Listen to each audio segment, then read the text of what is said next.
Amannya nsona Antonio Stella. Ndi muwala w'omugenzi Paulo Kafeero. Mukigenda mu maaso kibadde kyakugjayo muzeeyi kumuggyako sampo. Tetwandibadde basanyufu kumakyo wabula tetulina kyakkola. Tulina okumanya tuli baawa ani atuzaala.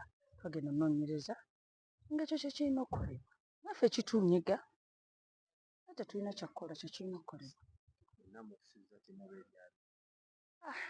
Abalala simanyi ndowooza yaabwe kubeera. Nze sirina buzibu nze kyenfa abaana ba musajja kuvaayo. Era buli mwana ali eyo ng'okimanyi nti ndi mwana wa Kafeero. Essaawa wetukuyitira oba w'owulirira essaawa osembere kumpi ssaawa yakumanya baana ba Kafeero ani naani abaana ba Kafeero. Tuuka oyo abavaayo nti ndi mwana wa Kafeero nga n'emyaka asinga ne Kafeero obukulu.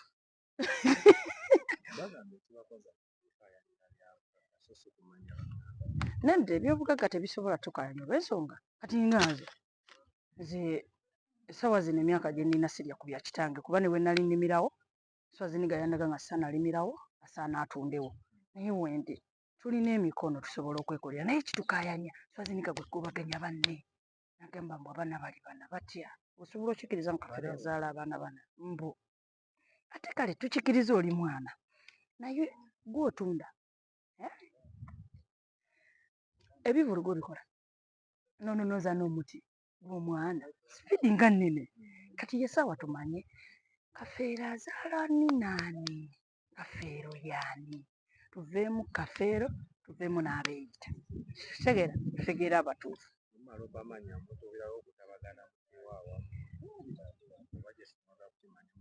Tusobola otutabagana ne tudda awamu ne tuddamu ne tubeera awamu tetulina buzibu. Abamu tetulina buzibu mpozi ng'abalala abaganugu gaabwe nga bo babadde baagala kukokota kumalawo bo tebayinza butaba na buzibu kuba bibaluma. Baali bamanyi bafunzizza bamaze naye kati kibaluma okuba ng'omunyago gutolose. Nguyita munyago olw'ensonga biri byafuuka bibbi. Abataagala kino kubaawo balina ensonga lwaki tebakyagala. Mbuuza nsonga ki?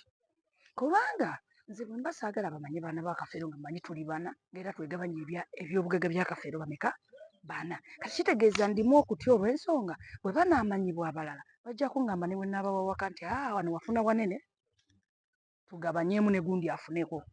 Kati ennugu eruma abamu. Okutya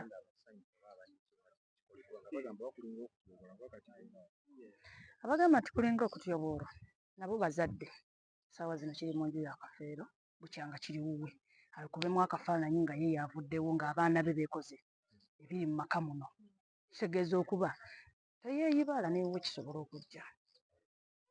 Mu mateeka teri muntu akkirizibwa kugula kintu kya mufu nga tewali letters of administration. Ate kati n'etteeka lyakyuse tulina amendment ekwata ku nsonga eyo nti ba beneficiaries bonna ab'omugenzi oyo balina okukkiriziganya nti ekintu kino kitundibwe nga waliwo letters of administration. Bwe waba tewali letters of administration omuntu yenna aba yagula ekintu ekyo aba yagula mpewo. Era nkimanyi bulungi nnyo kuba nze mbadde looya wa sayidi esinga obungi ey'abaana beegaanibwa nti tewaliwo letters of administration court ze yali ewadde mu butuufu bwazo ez'omugenzi Paul Job Kafeero. Waliwo abaagenda mu ngeri yaabwe ne bagezaako okuzifuna naye era ba beneficiaries bonna tebakkirizanga. N'olwekyo nze ekyo tekineeraliikiriza nga munnamateeka. Tumale okuva mu exercise eno etubuulira ani mwana wa Kafeero tusobole okumanya ebintu bye ate tulyoke tugende mu kkooti tukole inventory etubuulire ebintu by'omugenzi byatambula bitya byatundibwa bitya. Wabeera nga waliwo omuntu yenna eyatunda oba eyagula aba yagula mpewo. Ekigenda mu maaso DNA ziikula okumanya abaana batuufu abaali beeyawuddemu. Nze nsooka okwebaza Minisita Honorable Balwala akoze omulimu munene nnyo. Taata badde musonge oyo minisita ne bwe mukubira ekiro nga yeebase akwata essimu yange era buli kimu ekiwano yakisasudde. Yasasudde okuziika, yasasudde keesi, buli kimu ekiri wano n'okuzimba eyo ennyumba eddewo bulungi nga bwe bakola ki mwebaliza dde bane mu neebalize mutawaanya nno mayo kati afuuka waawaka era bwera waagirabaga muto wange kati onjagaza ki mwebaliza dde abambi okulaba ye muntu yekka mu mikwano gya Kafeero eyava n'agamba ekimala kimala kanwanirire abaana ba mukwano gwange bafune obwenkanya ssaako n'okuzza ebintu bye byadde batunze bye yakolera mu ki mu bunaku. Ebintu bino lwaki twabikozeeko mu kyama kulema kusasamaza kuwa mukulu wange ekitiibwa Kafeero muwa kitiibwa oba olaba twali wano bannamwebe tewali bonna bakitegedde butegeezi nti operation ate n'ekirala twewaze ensonga zino nga oba naamanya nti lunaku oluti bagenda kuddukira mu kkooti batukeereye bintu bingi bye tubadde twewala osasamaza ekwanga abantu abamu abaagulayo bamadde balwana ensonga eno ne kubaawo. Akulabye olwaleero amannya osobola vaano nga togamukaana.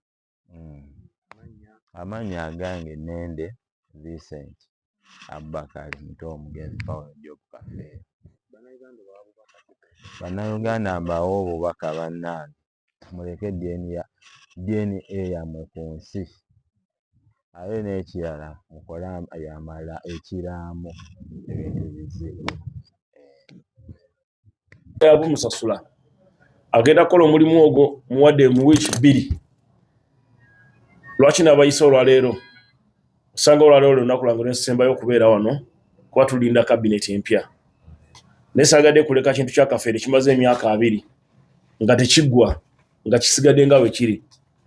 Kafeero abalina abaana 30 katubamanye be baani abanakkirizibwa okuyingira mu kika kyabwe abanasikirizibwa okubeera ku estate ya Kafeero okubanga kuliko agabana ebya Kafeero nga si mwana wa Kafeero aveemu afuneyo anoonye ekika kye abazadde be bamunoonyeze ekika kye kya bulumi nti tugenda kutinkuula omuntu eyafa naye tulina kyakkola. Amateeka gatugamba tunoonya bwenkanya buli muntu alina okumanya ekika kye.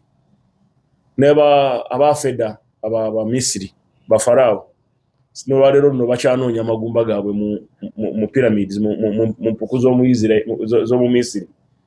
Ne bakabaka abafedda banoonya nagamba tunoonya akakwate ka Alexandra ani ali mu layini ya Alexandra ne banoonya eggumba lya Alexandra nga yafa dda.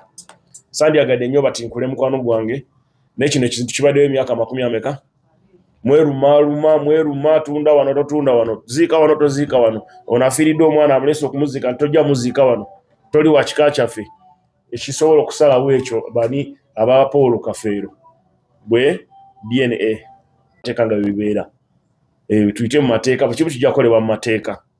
Yes naye nga obuvunaanyizibwa bwammwe nze njala kwebaza famire ezze ne mukkiriza nti kye nabagamba okukola kye kituufu. Ebyo ebyokugamba nti waliwo DNA gye bamuggyako edda tetumanyi oba bagimugja ku ye oba bagijja ku Ssenkubuge. Yes kubanga Ssenkubuge ye mukwano gwe nange ndi mukwano gwe. Prince Job Kafeero yali mukwano gwa Misaki yali mukwano gwange yali mukwano gwa buli muntu naye buli muntu anyumya naye. Olwo n'ababaana omugenzi bamuyitanga Jemba yalinga ku Nairo Theatre awo yeyinga ne bakwano be ng'ajja n'atula nabo n'anyumya abantu b'otasuubiranga be bakwano be. So tugalewo ekigambo ekyo ekya Kafeero olwaleero abatakkirizibwe mu DNA ng'ate bagijja kugumba kati bajja kujulira mu ggulu.